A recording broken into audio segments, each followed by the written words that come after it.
Ya, baik. Selamat siang Bapak Ibu peserta yang sudah bergabung. Selamat siang Pak Ishak, sudah bergabung Pak. Ya, baik. Ya, siang. Ya, baik Bapak Ibu sekalian.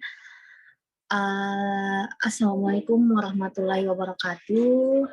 Dan alhamdulillah pada hari ini kita bergabung kembali di room Zoom webinar kita materi keempat. Untuk hari ini materi keempat pada periode 22. Jadi langsung saja Bapak Ibu sekalian, di sini kita sudah bergabung dengan narasumber kita yaitu yang terhormat Pak Ishak Bapadal. Selamat siang Pak. Ya, baik Bapak Ibu sekalian, untuk materi hari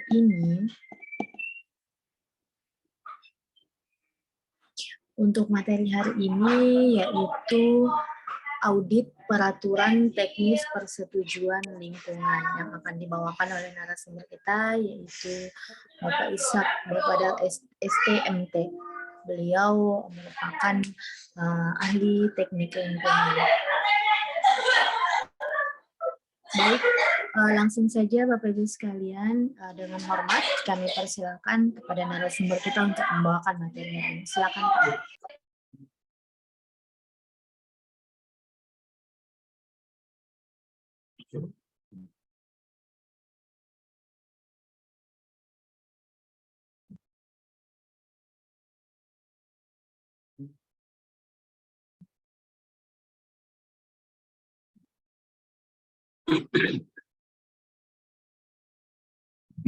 Ya, baik.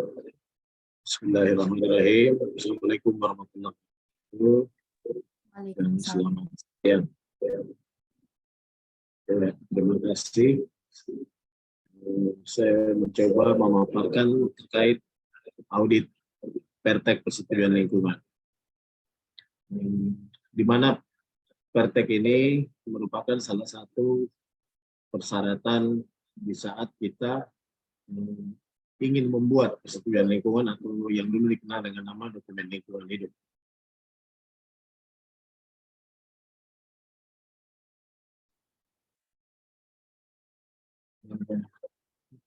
Pertek ini adalah persetujuan teknis. Persetujuan teknis ini dari pemerintah, baik pusat maupun daerah, yang merupakan ketentuan mengenai standar lingkungan dan pengelolaan lingkungan hidup, atau analisis mengenai dampak lalu lintas usaha dan kegiatan sesuai dengan peraturan perundang-undangan yang diatur di peraturan pemerintah nomor 22 tahun 2021. Adapun Pertek ini terdiri atas dari beberapa bagian. Yang pertama itu pemenuhan baku mutu air limbah, pemenuhan baku mutu emisi, dan pengelolaan limbah B3, dan analisis mengenai dampak lalu lintas.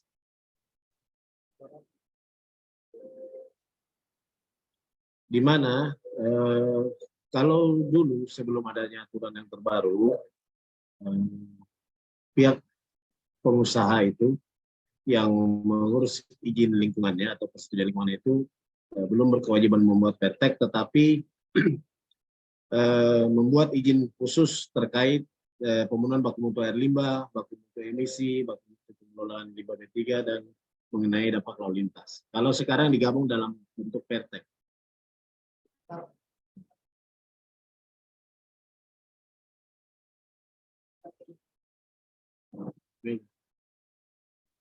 Belum.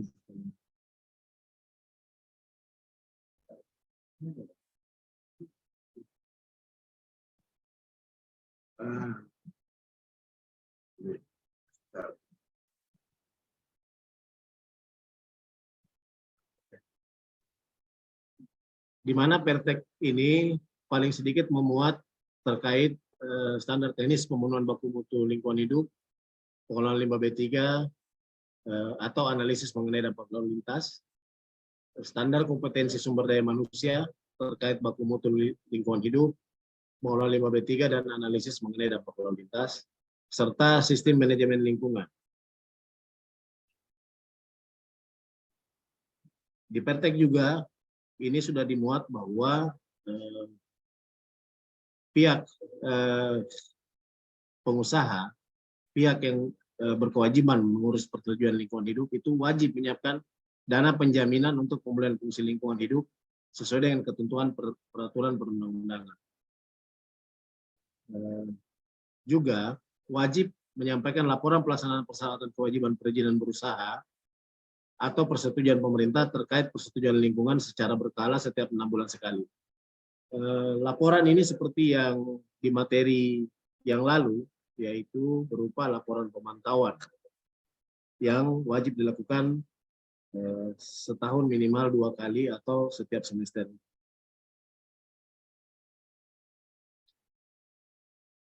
Yang berikutnya wajib melakukan pengelolaan limbah non B3 sesuai rincian pengelolaan dan pemantauan lingkungan dalam matrik UKL-UPL. Di mana dalam dokumen UKL-UPL itu ada matriks terkait pengelolaan limbah non B3 atau sampah misalnya. Jadi pihak yang wajib membuat Pertek itu apabila dia mempunyai kewajiban membuat AMDAL atau UKL-UPL. Kalau SPPL tidak wajib mereka membuat Pertek. Yang berikutnya mengajukan permohonan perubahan persetujuan lingkungan apabila yang direncanakan untuk melakukan perubahan usaha dan atau kegiatan. Yang terakhir, kewajiban lain yang ditetapkan oleh Menteri, Gubernur, atau Kepala Daerah sesuai dengan kewenangannya berdasarkan kepentingan perlindungan dan pengelolaan lingkungan hidup. Nah, ini saya coba paparkan, ada contoh Pertek. Saya ambil contoh di Kota Kendari.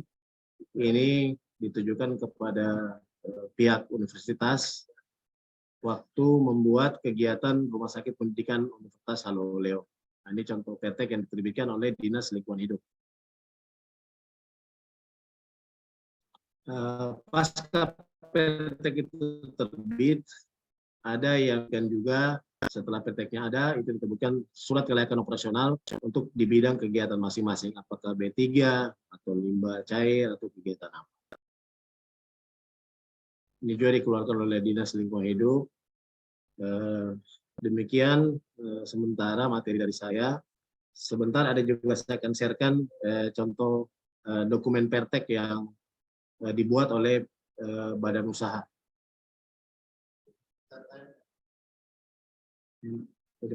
Ya.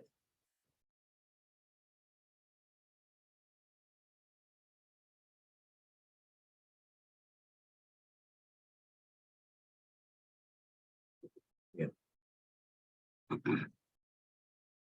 Nah, ini contoh Pertek yang ditujukan Kepala Dinas Lingkungan Hidup sebelum diterbitkannya Pertek oleh dinas terkait atau Dinas Lingkungan Hidup.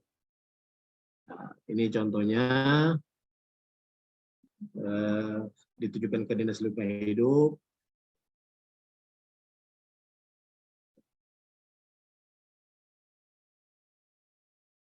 Ini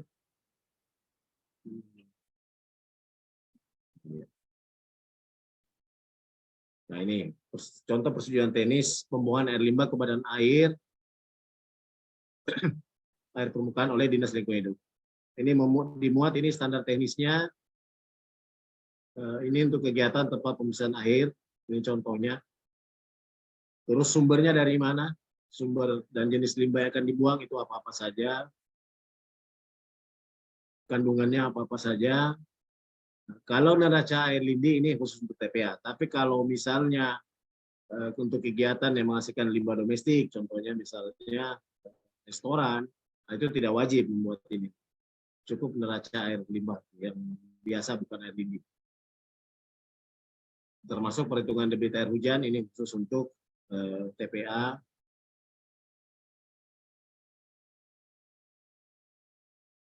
Kalau baku mutu tergantung jenis kegiatannya apa saja. Ini karena saya kasih contoh yang tempat pembuangan air, makanya baku mutu yang ditampilkan adalah baku mutu air lindi yang diatur oleh Permen LHK nomor 59.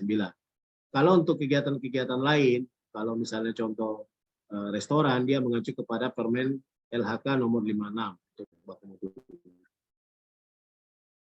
Dan ini wajib juga dimunculkan desain instalasi pengolahannya.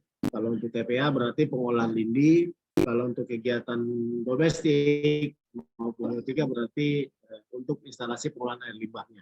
Ini wajib muncul di Pertek dan ini akan diperiksa oleh Dinas Lingkungan Hidup. Ini kegiatan komposter juga karena kegiatan TPA. Kalau misalnya di kegiatan domestik berarti cukup dengan adanya sarana tempat penampungan sementara untuk sampah. Penggunaan air bersih juga ini akan muncul apabila di kegiatan tersebut ada penggunaan air bersihnya. Kalau tidak ada, tidak perlu muncul di PT. Nah ini kalau misalnya ada penggunaan air bersih berasal dari sumber bor, berarti harus ada hasil analisis kualitas air dari sumber bor tersebut. Ini timbulan limbah. Kalau dari kegiatan TPA berarti kan seluruh sampah kota. Tetapi kalau dari kegiatan tertentu, misalnya dari restoran tadi saya bilang atau perhotelan berarti limbah dari sumber dia. Misalnya kalau hotel berarti dari kamar-kamar seperti apa timbulannya per kamar per hari. Nah ini tadi yang sempat saya singgung untuk internalisasi biaya lingkungan hidup, untuk biaya pemulihan harus menyiapkan, harus disiapkan dananya apabila terjadi akibat kegiatannya terjadi perubahan lingkungan. Nah, poin ke-9 memuat kewajiban. Kewajibannya wajib melakukan pemantauan air limbah di titik penaatan. Titik penaatan atau outlet ini adanya di pembuangan terakhir dari pengolahan air limbah kalau misalnya dia punya pengolahan air limbah. Itu setiap bulan. Jadi ini poinnya di setiap bulan, di mana pemantauan ini akan dimuat dalam laporan pemantauan yang setiap 6 bulan. Tetapi ujinya setiap bulan. Berarti dalam laporannya nanti akan muncul hasil pemantauan ini 6 kali karena dilakukan setiap bulan sekali. Di inlet juga ini wajib. Jadi akan ketahuan berapa debit, berapa parameter baku mutu yang muncul di inlet dan yang keluar di outletnya nanti. Apakah memang akibat adanya instalasi pengolahan limbah tersebut berguna untuk penurunan baku mutu atau memang instalasinya itu tidak bermanfaat atau tidak berfungsi. Nah, adapun kualitas air sungai ini, kalau misalnya outletnya, titik penataan terakhirnya ini bermuara ke sungai. Kalau tidak, ini tidak perlu dibentuk. Ini parameter lindi juga kena TPA, kualitas air tanah, nah ini juga tetap diambil. Kalau kegiatan apapun, kalau punya pembuangan air limbah, ini wajib juga mengukur kualitas air tanah di sekitar outletnya. Apakah ada rembesan dari ada kebocoran dari instalasi pengolahan air limbahnya? Karena sejatinya instalasi pengolahan air limbah itu harus kedap, tidak boleh ada kebocoran. Nah, dan laporan ini melaporkan hasil ini dalam bentuk laporan pemantauan yang di mana materi yang lalu kita sampaikan itu yang wajib dilakukan setiap 6 bulan sekali yang memuat hasil analisis tadi.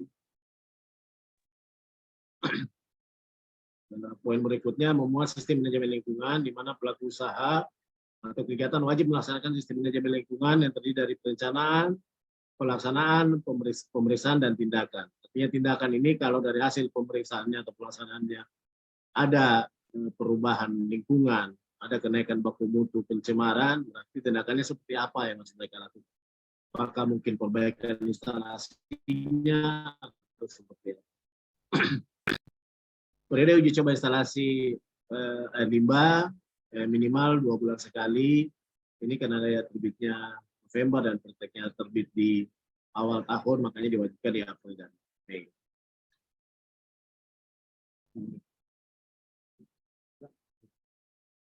Ya, itulah tadi saya coba share contohnya. Mungkin ada sesi diskusi, saya kembalikan kepada moderator. Terima kasih. Assalamualaikum warahmatullahi wabarakatuh.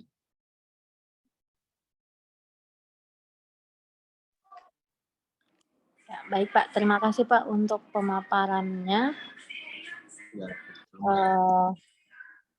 mengenai dengan materi audit peraturan teknis persetujuan lingkungan. Baik Bapak Ibu sekalian, mungkin jika ada yang ingin ditanyakan atau ada yang ingin diskusikan untuk materi hari ini, apalagi tadi sudah dipaparkan juga contoh dari Pak Ishak Bapadal, mungkin ada yang ingin ditanyakan, silakan Bapak Ibu untuk bertanya. Ya, ini Pak ada pertanyaan dari Pak Adroni Fazla. Apakah ada praktek atau peraturan dan saksi tentang usaha ternak bagi selaku usaha perorangan atau pribadi di mana ada pencemaran lingkungan berupa bau, bahkan ternak dilepas liarkan ke lingkungan penduduk. Silakan Pak. Iya. Jadi kalau untuk dikatakan ada, ya ada. Jadi semua kegiatan yang akibat kegiatan apapun itu, yang akibat kegiatan yang menghasilkan pencemaran, baik air maupun tanah, itu wajib ada pertek. Jadi kalau pada saat dia mengurus setelah keluarnya PP tahun 2021, dia wajib pertek. Kalau kegiatan usahanya di atas 2021, sebelum keluarnya peraturan pemerintah, maka yang wajib dilakukan adalah izin pembuangan air limbah. Acuan dari parameternya itu mengacu kepada Peraturan Menteri Lingkungan Hidup nomor 56. Di situ ada diatur untuk parameter untuk kegiatan peternakan. Kalau contoh dari kami, karena contohnya dari Kota Kendari, sementara belum ada yang contoh itu. Tapi tetap kalau dikatakan dia wajib pertek kalau kegiatan ternak, karena ada pencemaran di situ.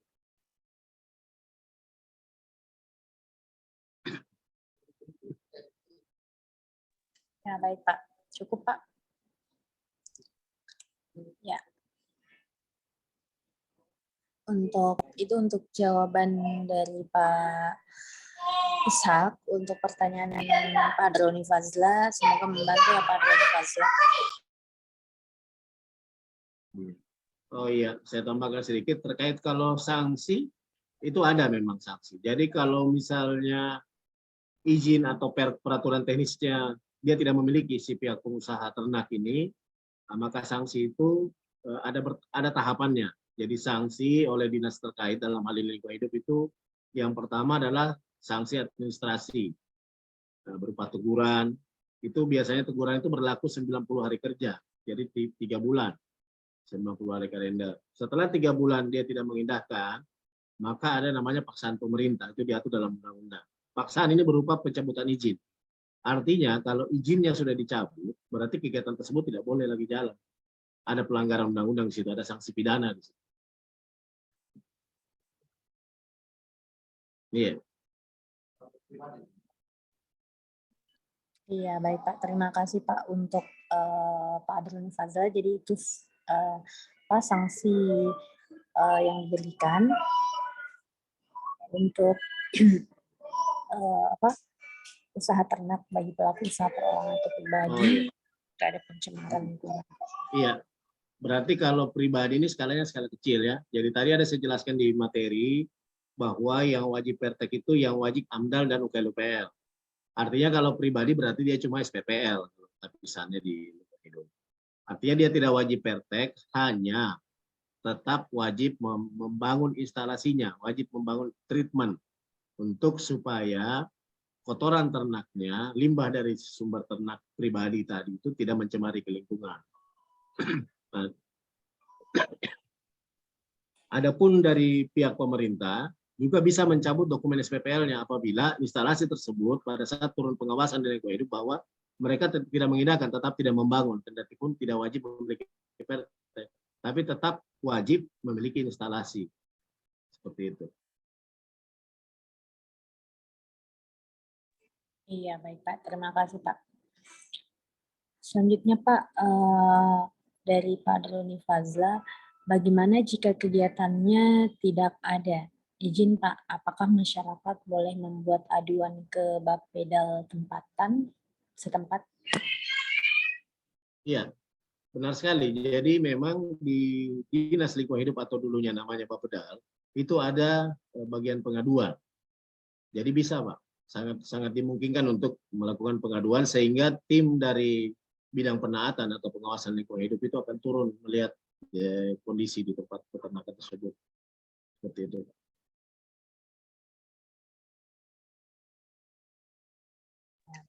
Cukup. Bagaimana Pak Darloni Fazla? Saya kembalikan. Ada yang ingin ditambahkan lagi, Pak?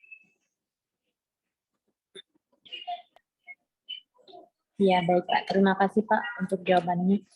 Bagaimana Bapak Ibu sekalian, mungkin masih ada yang ingin ditanyakan mengenai dengan pencemaran lingkungan ini yang dibawakan materi hari ini oleh Pak Ishak mengenai dengan peraturan teknis persetujuan lingkungan atau Pertek. Tadi ada filenya yang dipaparkan atau contoh yang sudah dipaparkan oleh Bapak Ishak berupa contoh Pertek. Mungkin Bapak Ibu sekalian masih ada yang ingin ditanyakan tentang paparan tersebut, silakan, atau ada yang ingin didiskusikan. Ya, mungkin saya tambahkan sedikit, Mbak. Barangkali kan Pertek ini hal yang baru.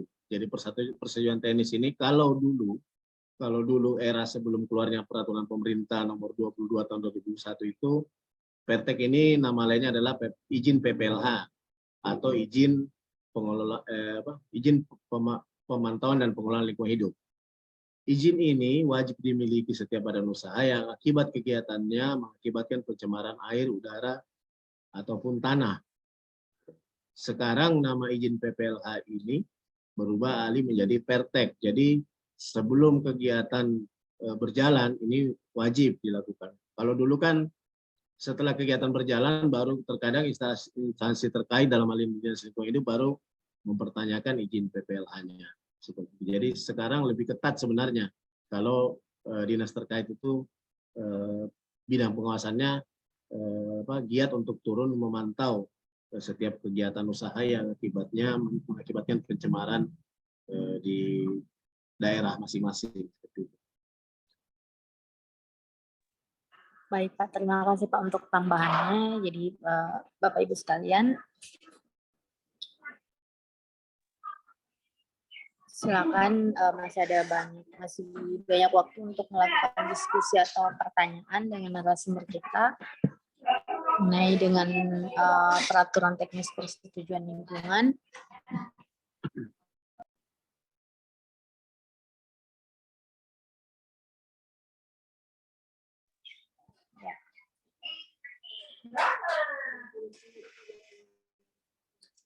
Ya, baik Pak. Mungkin jika tidak ada pertanyaan atau tanggapan lagi dari peserta, silakan untuk closing statement-nya Pak. Mungkin ada yang disampaikan. Oh iya, terima kasih. Yang pertama, bahwa Pertek ini atau persetujuan teknis ini diwajibkan bagi kegiatan usaha yang wajib AMDAL atau UKL-UPL. Kalau SPPL dia tidak wajib Pertek. Hanya bukan berarti tidak wajib Pertek mengabaikan untuk melakukan pencemaran. Tidak wajib Pertek tetapi tetap instalasinya untuk tidak terjadi pencemaran itu wajib dilakukan. Yang kedua, sebelum mengurus dokumen lingkungan maka seharusnya Pertek ini terbit terlebih dahulu. Makanya bagi kawan-kawan auditor yang mengikuti kegiatan ini, pada saat memeriksa dokumen lingkungan wajib mempertanyakan apakah dokumen ini ada Perteknya atau tidak, seperti itu. Terima kasih. Assalamualaikum warahmatullahi wabarakatuh.